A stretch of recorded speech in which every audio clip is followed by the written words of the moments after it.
우리가 감사의 품격을 묵상하면서 첫 번째 좀 생각해보고 공감해야 될 중요한 이야기가 하나 있습니다. 결핍에서 감사를 깨달아야 할 줄로 믿습니다. 하루아침에 모든 것을 잃어버린 욥은 그 절망과 혼돈의 순간에서 하나님을 향한 자신의 신앙을 더 정확하게 고백을 합니다. 자기에게 닥친 고난을 해석할 수도 없고 감당할 수도 없어서 옷을 다 찢어버렸어요.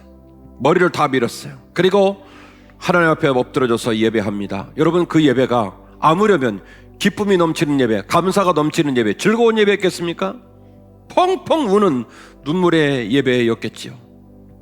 그런데 그가 그 어려운 예배 자리에서 다음과 같은 예배를 합니다. 내가 이 세상에 올 때 알몸으로 왔고 이 세상을 떠나갈 때도 알몸으로 갈 것인즉 주신 이도 여호와시고 거두신 이도 여호와이시기 때문에 나는 여호와의 이름을 원망하지 않겠다. 여러분, 여쭤봅니다. 욥의 아내는 불신자예요, 신자예요? 신자예요. 1장 말씀드렸잖아요. 항상 아내와 남편과 자녀들이 모여서 하나님께 예배한 신자입니다. 욥의 부인도 하나님을 사랑하는 신자입니다. 그런데 이 욥의 부인은요, 고난을 당하자, 넘어지자, 깨지자마자 하나님을 원망하기 시작했어요. 등창이 나서 기왓장으로 몸을 득득득 긁고 있으면서도 하나님을 원망하지 않는 욥이 너무 미웠어요. 그래서 욥이 말합니다. 차라리 하나님을 욕하고 죽어버려라. 그런데 욥은 이렇게 말합니다.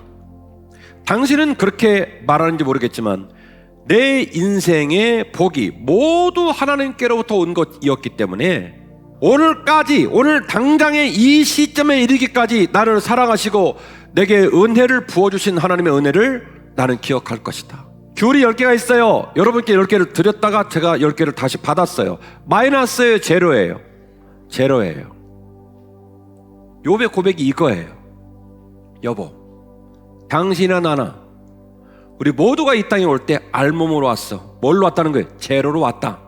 제로로 왔다. 목에 힘주고 내세울 것 아무것도 없는 모습으로 왔어. 그런데 하나님께서 10개도 주고 20개도 주고 30개도 주셨어. 나는 왜 그걸 다시 가져가는지 몰라. 하나님께서 왜 그걸 다시 회수했는지 알 수가 없어. 나도 슬퍼, 눈물이 나, 아파, 고통스러워, 힘들어. 그러나 이 모든 것이 결핍된 이 시점에도 잊지 말아야 될 것은 뭐냐면 당신 하나 서 있는 이 땅이 마이너스는 아니라는 거야. 욥의 부인은 왜 열받았을까요? 제로로 본 거예요? 마이너스로 본 거예요? 마이너스로 본 거예요. 갖고 있는 거 다 내 거예요. 다 내가 한 거고 다 내가 이룬 거고 다 내 거예요. 그러니까 이거 없어지는 순간 마이너스가 된 거예요. 내 거 다 뺏긴 거예요. 그래서 욥의 부인은 마이너스로 본 거고요. 욥은 뭘로 봤냐면 제로로 본 거예요. 제로로 보았기 때문에 욥은요, 결핍에서 감사를 깨달은 거예요. 지금 이 상황이 이해가 된다. 지금 이 상황에 내가 넉넉히 이길 수 있다. 이 말을 하는 게 아니에요. 당황스러워요. 힘들어요. 어려워요. 그러나 곰곰이 생각해 보자는 얘기죠. 어제까지, 지난주, 한 달 전, 작년, 우리 아들, 우리 딸, 우리 직업, 이 모든 것들이 하나님의 은혜였다는 거예요. 욥은요 42장으로 돼 있는데 맨 앞장이 욥이 얼마나 축복받은 사람인지를 기록하고 있고 42장은 고난을 겪고 난 이후에 하나님이 욥을 어떻게 축복했는지 2장 빼고요 42장으로 돼 있으니까 그럼 몇 장 남았습니까? 40장 남았죠. 이 40장의 장구한 구간이 뭘로 돼 있냐면 엘르바스, 빌닷, 소발 세 친구, 그 다음에 후베, 엘리후, 이 네 사람하고 극심하게 쟁여놓은 내용이에요. 이 네 사람의 일관된 얘기는 다음과 같은 얘기입니다. 욥, 너의 환경을 보니, 네가 처한 처지를 보니 너는 의인이 아니야. 너는 거룩한 사람이 아니야. 너는 나쁜 사람이야. 우리는 모르지만 네가 뭔가 구린 일이 있고 네가 뭔가 죄를 지었으니까 그런 환경에 놓여 있겠지. 친구들은 욥을 무슨 기준으로 판단합니까? 욥으로 판단해요? 환경으로 판단해요? 환경으로 판단하는 거예요. 네 마누라 너 저주하고 떠났잖아. 너 욕창 났잖아. 아들들 딸들 다 죽었잖아.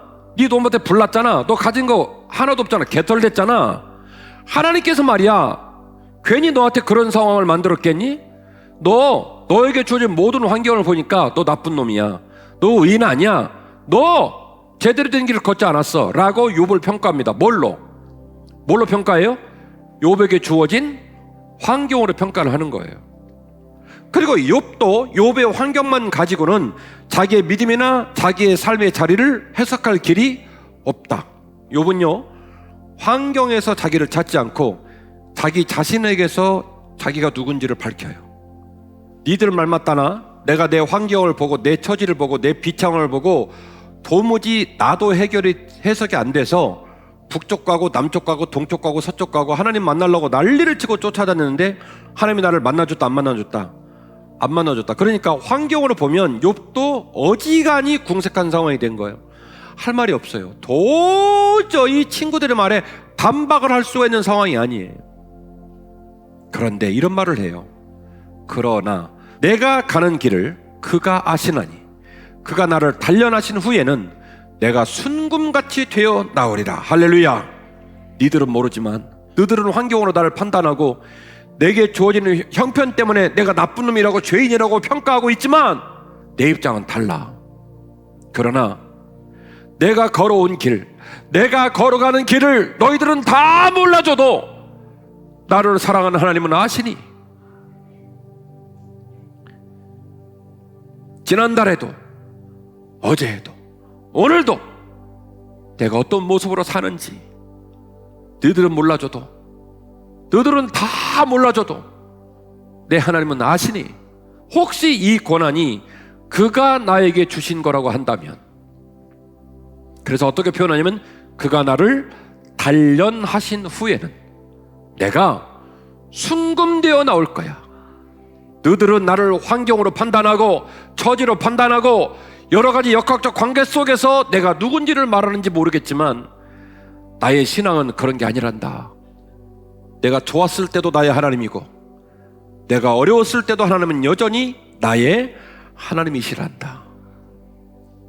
코로나가 없을 때 마음껏 예배드리고 식사하고 담소 나눴던 그 귀한 시절의 하나님도 내 하나님이고, 코로나 때문에 거의 1년 동안 못 만나고 식당에서 밥도 못 먹은 지가 5개월이 넘었지만, 그래서 도대체 이 상황이 왜 이렇게 됐는지 설명이 불가능하지만 그러나 하나님은 여전히 나의 하나님이시다. 우리 모두에게 주어진 삶의 자리의 눈물과 아픔을 우리는 다 설명할 수 없습니다. 그러나 오늘 본문에 나타난 그 결핍 가운데 감사를 찾아내고 그 결핍 가운데 하나님께 감사한 욥의 마음과 욥의 믿음이 오늘 말씀을 듣는 우리의 믿음 될 수 있기를 주의 이름으로 축원합니다. 부탁드립니다. 올해 우리가 꿈꿀 감사는 환경과 처지에서 읽어내는 감사가 아니라 내 안에 여전히 계신 하나님으로부터 감사를 찾아내기를 원합니다. 그리고 그 하나님이 여전히 내 남은 삶을 이끌어 가실 거라는 확신을 가지고 감사할 수 있기를 원합니다.